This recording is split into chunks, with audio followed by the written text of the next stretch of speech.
So, in nuclear war and environmental catastrophe, you argue that global society must be reorganized so that care for the commons becomes a very high priority, as it has been in traditional societies quite often.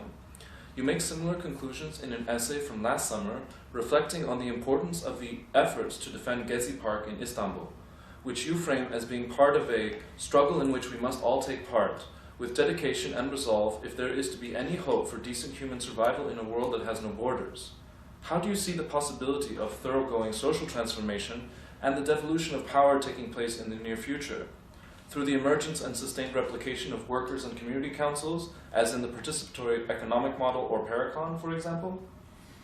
That's a well worked out, detailed proposal for one form of democratic control of popular institutions, the social, economic, political, others.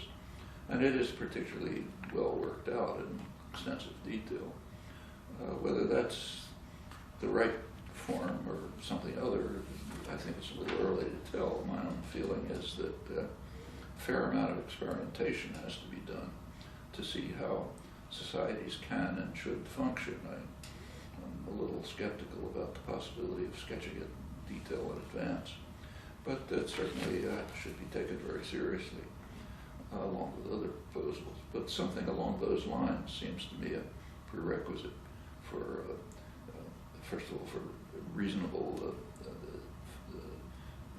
just reasonable life, put aside the environment, just the way a society ought to work with people in a position where they can make decisions about the things that matter to them. But also I think it is a prerequisite for survival at this point. I mean, the human species is reaching a point which is unique in human history. Just take a look at species destruction. Forget humans. The species destruction now is at the level of 65 million years ago, when an asteroid hit the Earth and destroyed the dinosaurs and a huge number of species. Massive species destruction.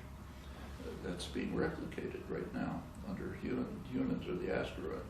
And we're on the list, not far.